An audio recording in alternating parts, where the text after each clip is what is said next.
What's up, you guys? My name is Hutch, and I make videos and put them on the internet. It's the first week in August, which is a really fun time for me because I love foggy, rainy weather, and in the Bay Area, it's just prime time for that, so yay for that. I've been gone all weekend in Vegas for a birthday trip that went really well, but now I'm back, and I realized I haven't bonded with you guys in quite some time, so I put it out there on Twitter to throw me your questions. McWinnie wants to ask, what does getting a tattoo feel like? So getting a tattoo feels like having molten hot magma sprinkled on your arm or like wherever you're. It feels really hot. It feels like a stinging and like a hot feeling at the same time. It really sucks. I mean, I don't understand people that say that like tattoos don't really like hurt them that much, because they hurt me a lot. I hate getting tattoos. This session here, I had to break it up into like 4 sessions because I can only stick it out for 3 hours tops without just getting up and being like, I'm gonna come back in a week and we'll start up again. I don't want to sit here and feel this for hours. David Waterman wants to know, so I just met a girl and she's cool and we are going on dates. Any recommendations on places to go, things to do? Yes. I'm a huge fan of walking when you're getting to know someone. I'm a huge fan of walking. I'm not the biggest fan of dinner and a movie on the first date, although that can be great too. Like, Esme and me, our first date was we went and got dinner at Pier 39 in San Francisco, and then we went and saw a movie, and it was great. And like the movie was impromptu. Like we decided after dinner, hey, do you want to keep hanging out? Do you want to go see this movie? So that can be good, but like a lot of the times on first dates, there's a lot of nervous energy, and a good way to use that energy is by doing something with your body. So something physical like walking is great. So I love to go out on nature, on hikes, or just around some park. Beaches are great too. But anything that can facilitate getting to know someone better is a good first date. And anything that is you also don't want to be too obvious too. So like, if your idea of a first date is to invite her over, you know, text her at 10 p.m. Ask her if she wants to come over and watch Shark Week with you, then you can, that's gonna work sometimes, but you're probably not gonna find a girlfriend doing that. You're gonna find like a good night. Girlfriend, like you're gonna want to actually like be in an environment that can help you get to know them better. Steve Homan wants to know, where have you been in the U.S.? So I've actually traveled quite a bit. I've been lucky enough to be able to travel for the work that I do on YouTube and the work that I formerly did working at Machinima.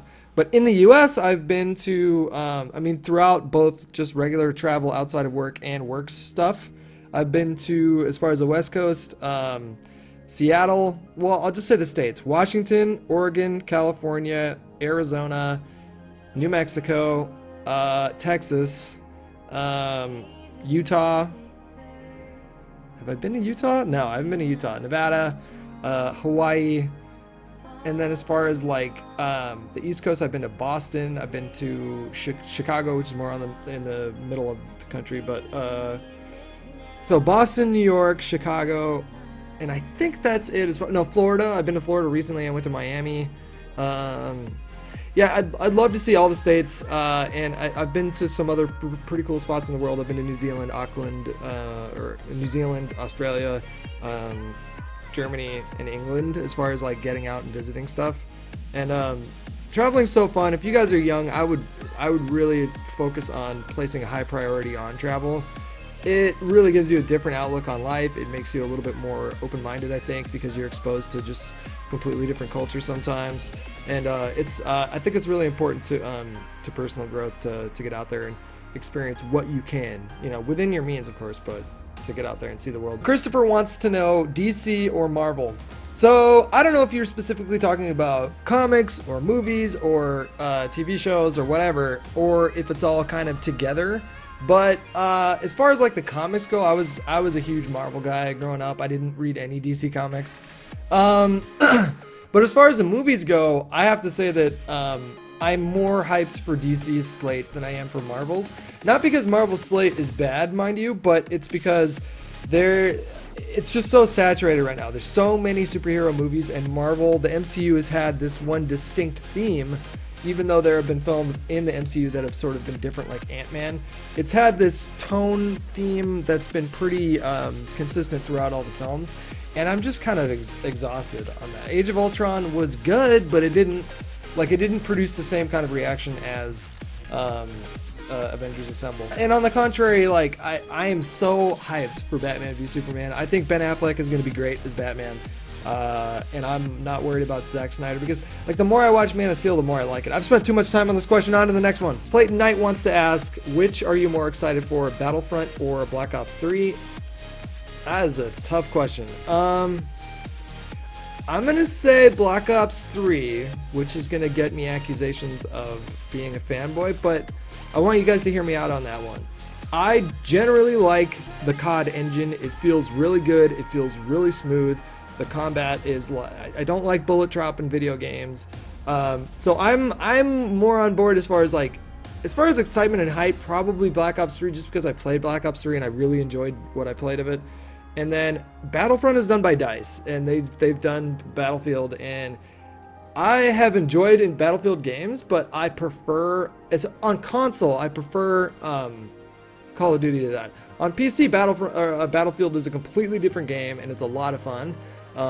But I'm afraid that Battlefront is going to feel too much like Battlefield, but that remains to be seen. I don't know. The beta is going to be coming out soon, I think. Is there a beta? I don't know. Ben Rockcliffe wants to ask, what are your thoughts on many YouTubers swapping more to Twitch than YouTube? Do you agree YouTube is toxic? No, I don't agree that YouTube is toxic. For me, it's not, but I have the luxury of having really thick skin. I've been doing this for quite a long time, longer than most people, and it really doesn't bother me that much as far as negative comments or that sort of thing. It doesn't get under my skin. I think the reason why YouTubers you see a lot of them switching more of their focus to Twitch is because it's such a it's a platform that's really good for bringing out very organic, natural, funny interactions with viewers, and just the whole setting itself brings a very playful side out of you. And I think that is a little bit, for me, has become a little bit more rewarding than YouTube. Which isn't to say that I don't enjoy being creative. I really enjoy making like small little gameplay music clips that are like a minute and a half long. I always felt like I had a good like style to editing those kind of videos. Really simplistic, minimalist, with an emphasis on like syncing stuff to a beat. I feel like I've always done a pretty good job with that, even if I don't know super crazy editing techniques. But yeah, I mean, like it's hard to feel as enthusiastic about YouTube after, you know, so much time and so much of the novelty has worn off, and you know, because like if you start to become successful on YouTube, then your focus is, I mean, like the first 2 years, for example, you almost feel like you're in shock, like you can't believe it happened to you, and you're just sort of on cloud nine. And then after that wears off and you start to realize that this job comes with a lot of responsibility as well, and it takes a lot of hard work and dedication, then your focus more can shift to that. But yeah, I don't feel like YouTube is a toxic space, but that's just me. I'm able to ignore it. Shady says, what's the greatest piece of wisdom or advice someone has bestowed upon you? But one person told me that when I was going to this person for advice on like a really troubling relationship I was in, that he said to me one time, hurt people. So hurt, the first hurt is an adjective talking about people that are hurt, and then the second hurt is a verb saying that that's what they do. So other hurt people hurt other people, and it helped me have more compassion for people that aren't at their best in certain moments. So if someone loses their cool or displays a very emotional, fragile, weak side of them, you can have more compassion for them in the moment, because you understand that just like you, they're probably hurting too, and you tend to hurt each other. I really love that one. I say that quite a bit in my life, just in general. One of the first mentors I ever had, you know, it was about relationships, and he said, like, I was going on and on and on, and I was like, I know you can't love someone until you love yourself, and he cut me off and he said, well, that's bullshit. And he said, I've never found that to be the case. He said sometimes someone loving you can teach you to love yourself and sort of bring you to a different level. And I really like that, because it kind of brought a new level of like romance to the idea of love. But then he also said that that love was more about altruism, just putting her needs before yours, and then not asking for the same in return.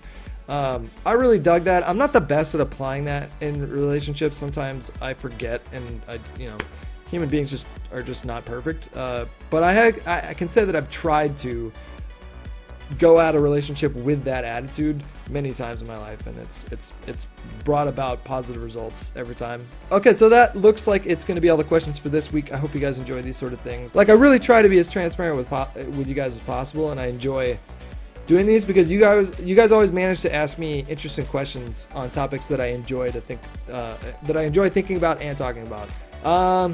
So yeah, that's it. You guys are going to see a lot more of my face again, and what great timing too, because Black Ops 3 beta is coming in a couple weeks. I cannot wait to get my hands on that. Immediately followed by The Taken King, and immediately followed by Halo 5, followed by COD, followed by Battlefront. This season is, like, for me, revving up to be one of the best seasons in games history ever.